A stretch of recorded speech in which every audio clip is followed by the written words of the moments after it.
Mechanical engineering production branch 6 semester के subject metrology and measuring instrument पर important question session का यह lecture number 22 है। हेलो स्टूडेंट्स, आज के लेक्चर में मैंने ट्रांसड्यूसर चैप्टर को लिया है और इस लेक्चर में मैं ट्रांसड्यूसर के इम्पॉर्टेंट क्वेश्चंस तथा बार बार पूछे गए क्वेश्चंस के विषय में बताऊंगा व उनके उत्तर भी आपको दिखाऊंगा।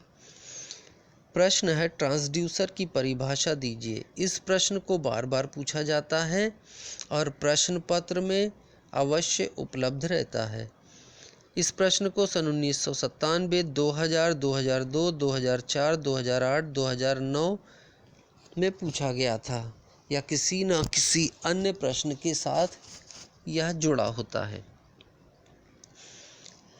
ट्रांसड्यूसर वह युक्ति है जिसकी सहायता से अविद्युतीय राशि को विद्युत राशि में परिवर्तित किया जाता है। यहाँ पर नॉन इलेक्ट्रिकल क्वांटिटी आ रही है जो कि फोर्स, प्रेशर, टेम्परेचर इत्यादि युक्तियाँ हो सकती हैं जिनको कि हमें मेज़र करना है।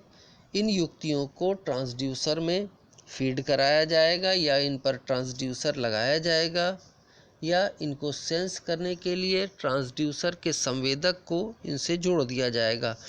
अब इनसे जो सिग्नल आएगा या जो विस्थापन आएगा या जो दाब आएगा, उस दाब को यह ट्रांसड्यूसर इलेक्ट्रिकल क्वांटिटी में बदल देगा और इस इलेक्ट्रिकल क्वांटिटी को आसानी से अमीटर या वोल्टमीटर के द्वारा मेज़र किया जा सकता है।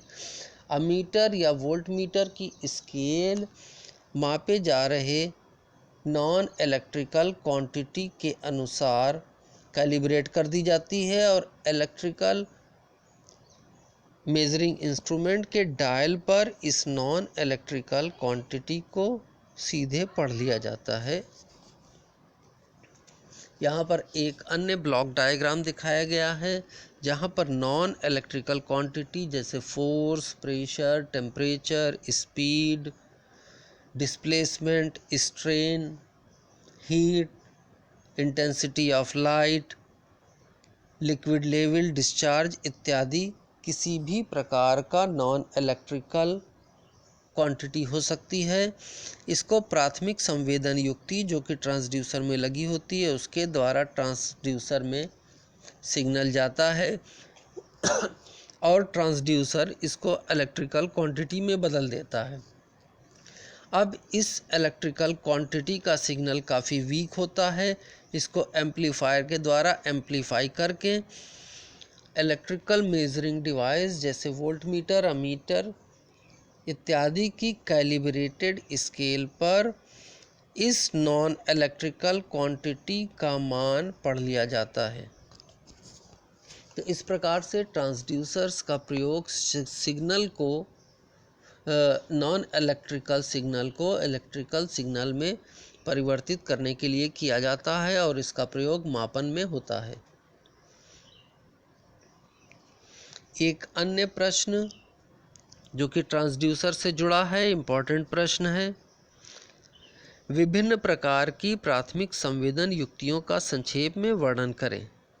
तो प्राथमिक संवेदन युक्ति को हम डायरेक्ट भी मेज़रमेंट में प्रयोग कर सकते हैं, परंतु इनको अधिकतर ट्रांसड्यूसर के साथ प्रयोग किया जाता है।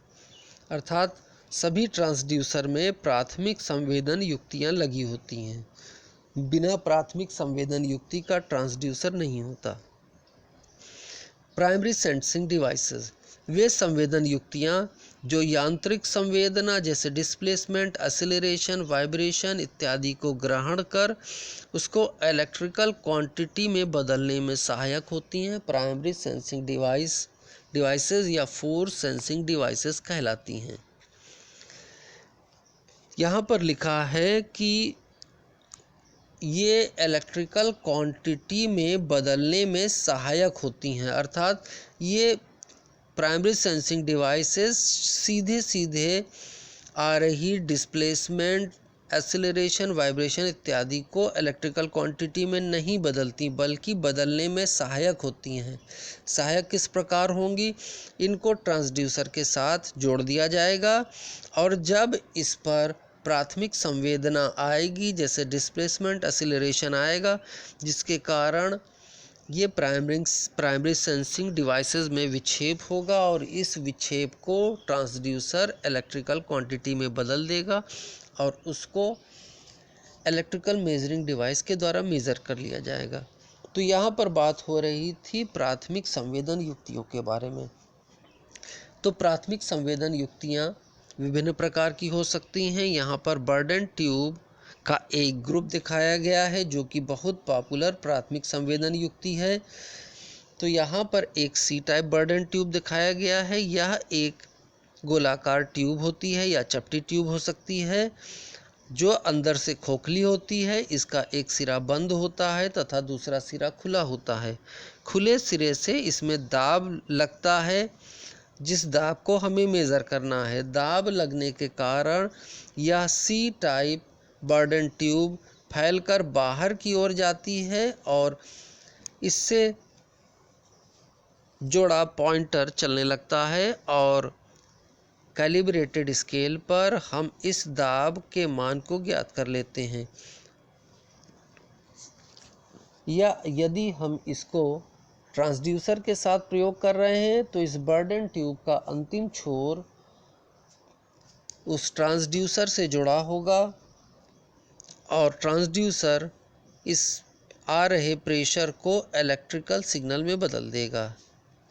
बर्डन ट्यूब स्पाइरल टाइप की भी हो सकती है, जिसको यहाँ पर दर्शाया गया है। हेलिकल टाइप की बर्डन ट्यूब हो सकती है जो दाब लगने पर ऊपर की ओर विस्थापित होती है और इसके विस्थापन को हम इलेक्ट्रिकल क्वांटिटी या सीधे सीधे डायल इंडिकेटर पर माप सकते हैं। यहाँ पर ट्विस्टेड बर्डन ट्यूब दिखाया गया है। या ट्विस्ट के फॉर्म में होती है तथा चपटी होती है। एक ओर से यह बंद होती है तथा दूसरी ओर से खुली होती है। खुले सिरे से दाब लगाया जाता है तो इसके ट्विस्ट में परिवर्तन होता है और इस ट्विस्ट के परिवर्तन को विभिन्न युक्तियों के द्वारा मेज़र कर लिया जाता है।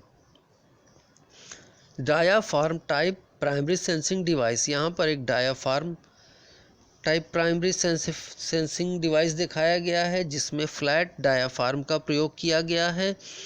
यह एक कप आकृति का एक पात्र होता है जिसका एक सिरा खुला होता है पीछे से, जिस पर एक ट्यूब जोड़ी होती है जिधर से दाब लगाया जाता है तथा दूसरे सिरे पर कप का जो खुला सिरा होता है उस पर एक फ्लैट डायाफ्राम लगा दिया जाता है। फ्लैट डायाफ्राम के बीच में एक छोटा सा स्टड जोड़ दिया जाता है। जब प्रेशर लगता है तब यह डायाफ्राम बाहर की ओर विस्थापित होता है, जिससे स्टड का विस्थापन होता है और इसके द्वारा मेजरमेंट कर लिया जाता है।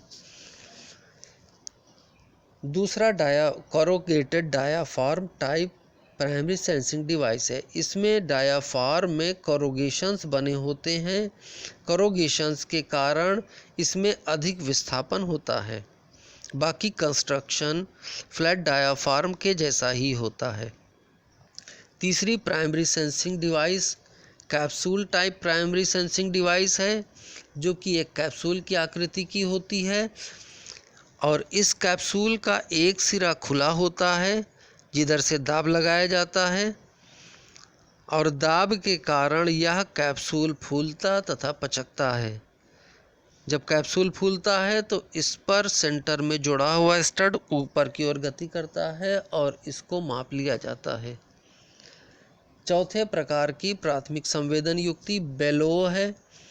बेलो एक सिलेंड्रिकल टाइप की ट्यूब होती है जिसके सिलेंड्रिकल सतह पर कोरुगेशंस बने होते हैं। जैसे यहाँ पर उभार दिखाए जा रहे हैं, ये कोरुगेशंस हैं और यह फ्लेक्सिबल मटेरियल पीतल, फास्फर, ब्रॉन्ज इत्यादि की हो सकती है। इस बेलो का एक सिरा बंद होता है और इस बंद सिरे पर एक स्टड जोड़ दिया जाता है। बेलो का दूसरा सिरा खुला होता है जिधर से दाब लगाया जाता है। जब बेलो के एक सिरे से दाब लगाया जाता है तो दाब के कारण यह बेलो के करोगेशंस के कारण इसका विस्थापन होता है और इसके विस्थापन को माप लिया जाता है और कैलिब्रेटेड स्केल पर प्रेशर का मान पढ़ लिया जाता है। एक अन्य प्रकार की प्राथमिक संवेदन युक्ति टॉर्शन शाफ्ट है। इसमें मरोड़ शाफ्ट बलाघूर्ण मापन की संवेदन युक्ति, यह मरोड़ शाफ्ट बलाघूर्ण मापन की प्राथमिक संवेदन युक्ति है। इसमें एक शाफ्ट आकृति होती है जिसमें एक ओर से इसकी परिधि पर बल लगता है और बल के कारण यह शाफ्ट में मरोड़ उत्पन्न होता है और इस मरोड़ को थीटा = 16t/π × g d³ द्वारा मेज़र कर लिया जाता है।